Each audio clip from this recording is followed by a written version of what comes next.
Hi, fellow vapors. Vaping Newbie here, and no, I'm not getting out of hand. I'm not trying to become somebody I'm not. I had a discussion earlier today on Facebook and via my other video concerning rebuilding, and I just wanted to touch on a few things. And that was for Tanya and Pat. We'll get to that in a second. Today on Facebook, we were talking about. I posted a picture of the kit that I carry around with me, and it was the Ego case, the oval case you get with an Ego kit. And I had some batteries in there, and I had some tanks and some bottles of juices and whatnot. And somebody by the name of Donnie, and forgive me if you don't like me using your first names, I apologize, but let me know. Somebody by the name of Donnie started speaking about battery safety, and I didn't even think of it. And being new to vaping, I understood it because of what I've been reading and whatnot. But it is important that you really have to be careful with the batteries. You certainly don't want the contacts to touch. You want to make sure that they have proper venting. My batteries are kept for the most part either loose and not really near each other. In the picture I posted, there were two that are sort of like this, but one had just shifted when I put it down to take the picture. And the others are in those little Ziploc bags that, sometimes I work in jewelry, and no, I'm not getting you a discount. And I just put them in those little Ziploc bags, and they have little holes punched in, just for safety's sake. And it's very serious. It's the reason why I didn't buy a mechanical mod, which I'm probably going to get next week because of Jason and Craig. They keep just pushing me.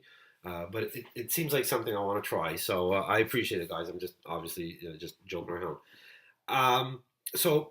Don't take battery safety lightly. It's something that can't be overstated.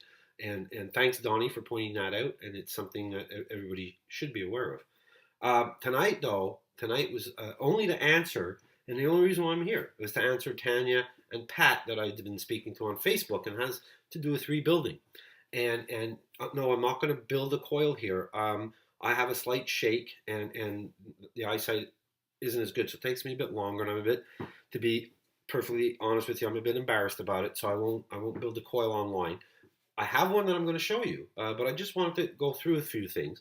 Now, this is the deck of a K-Fun clone, and as you see, it's only two screws, and then that sort of juice hole, for lack of a better term, and each side there's two channels. You can see it right near my thumb there. That draws the juice as you suck. It draws the juice up those channels and up to the hole. And all I do, Pat and Tanya, and anybody else that's interested, is I just wrap a coil around the head of a screwdriver. And I bought a screwdriver set, even though I have screwdriver sets here. I bought a set at the dollar store for like $2.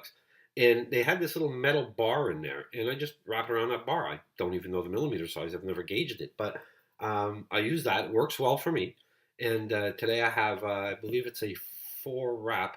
So I went around that bar 4 times because I wanted to sub them, and it worked out quite well. Again, and I'm going to show it to you, but before I do, for the more experienced people that make these awesome coils, I probably will never be at your level. I'm at a beginner level, and if that's where I stay, that's fine. Please don't write anything derogatory about the coil. If you have help, I appreciate that. But I know it won't look as good as what you guys do.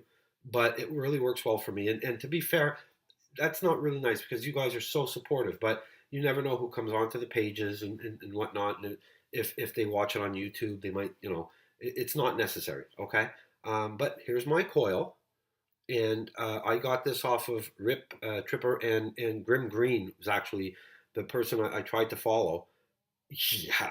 Anyhow, so it's comes in at an angle across that juice hole that I showed you, and it just comes into both screws. So here we go. It's going to pulse that. So as you see, it works well.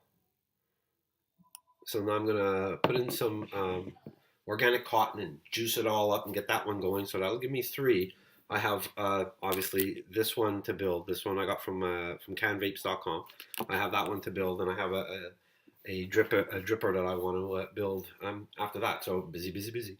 So all that to say, guys, and is if you're on the fence with it, as I was, and I wasn't even on the fence, I was on the other side of the fence. I had no intention.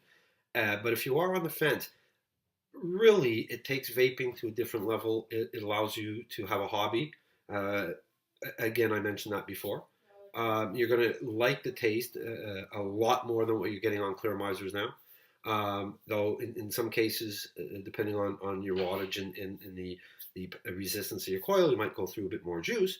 But the taste is phenomenal, and some kind the vape is much better. So I hope that encouraged you as new vapors to reach out if you wanted to, if you weren't sure. And again, enjoy it. I do. Thanks for listening. Stay healthy and happy vaping. Take care.